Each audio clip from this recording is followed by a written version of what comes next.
नमस्कार दोस्तों, मैं राहुल सर आप सभी का स्वागत करता हूँ आपके YouTube channel finance by Rahul पर। हमारा आज का विषय है कैश क्रेडिट। कैश क्रेडिट जिसे शॉर्ट में बैंक वाले सीसी भी कहते हैं और सीसी लिमिट भी इसे कहा जाता है। तो आइए जानते हैं ये क्या होता है। एक्चुअली सीसी लिमिट जो है, ये कैश क्रेडिट जो है वो सिर्फ करंट अकाउंट होल्डर्स को मिलता है, मतलब दुकानदार जैसे लोगों को। अभी मान के चलिए कि मेरा कोई शॉप है, साड़ियों का बिजनेस है मेरा, मैं साड़ियाँ लाता हूँ और रिटेलर हूँ मैं और साड़ियाँ बेचता हूँ, और मुझे मेरा बिज़नेस एक्सपैंड करने के लिए, बढ़ाने के लिए पैसों का क्रंचेस नहीं होना चाहिए, कैश क्रंचेस नहीं होना चाहिए, इसलिए मुझे कुछ सीसी लिमिट चाहिए, जो कि फैसिलिटी मेरे लिए अवेलेबल है क्योंकि मैं एक करंट अकाउंट होल्डर हूँ। तो जिस भी बैंक में मेरा करंट अकाउंट है, मैं उस बैंक में जाऊँगा और वहाँ पे मैनेजर उनसे कहूँगा कि मुझे एक सीसी लिमिट चाहिए, मेरा एक सीसी अकाउंट ओपन करिए। तो बैंक वाले देखेंगे कि मेरे साथ मेरा व्यवहार कितना पुराना है, बैंकों में कितने बड़े व्यवहार है, कैसे रिलेशन है, इस पर वो तय करेंगे कि इन्हें सीसी लिमिट देना या नहीं देना। मान के चलिए कि वो सीसी लिमिट देने के लिए तैयार है, तो बैंक का एक बंदा, एक एग्जीक्यूटिव मेरे दुकान में आएगा हाइपोथिकेशन का फॉर्म लेकर। मेरे दुकान का सारा मटेरियल, कितने रुपए का मटेरियल है दुकान में, गोडाउन में, सारी चीज़ें गिनेगा, सारी बिलिंग चेक करेगा। मतलब होगा 10 लाख रुपए का मटेरियल, उससे बेच के मैं 40 लाख कमाऊँगा आगे आने वाले दिनों में, बट वो 40 लाख नहीं, जितना मेरी खरीदी है, मेरा बिल वगैरह चेक करेंगे तो समझ के मान के चलिए कि 10 लाख रुपए का वो माल है। ओके, तो वो बैंक में जाएंगे और मुझे मेरा एक सीसी अकाउंट, एक कैश क्रेडिट अकाउंट ओपन होगा और उसमें 10 लाख रुपए का 70% या 80%, कोई बैंक 60 भी देती है, कोई बैंक 50% भी देती है, ये बैंक टू बैंक वेरी करता है।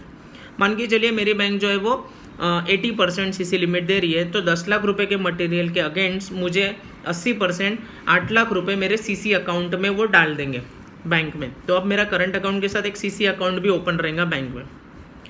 ठीक है, तो अभी मेरे सीसी अकाउंट में 8 लाख रुपए पड़े हैं और मेरे पास 10 लाख रुपए का माल भी है।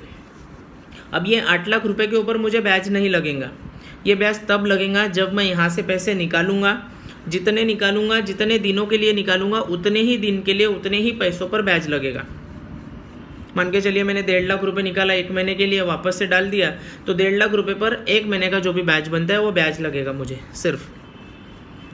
अब इस केस में जो मटेरियल, जो हाइपोथिकेशन का फॉर्म भर के बैंक लेकर गई है, तो मटेरियल जो है वो मेरे पास ही रहेगा, मेरी साड़ियाँ मेरे पास ही रहेंगी, ये कोई बैंक में जमा नहीं होगा, उसका मैं बिजनेस भी करूँगा।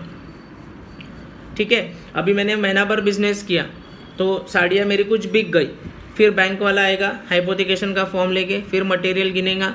अभी इस केस में अगर समझ लीजिए 1 लाख रुपए का माल कम हो गया, 9 लाख रुपए का ही माल है उसमें।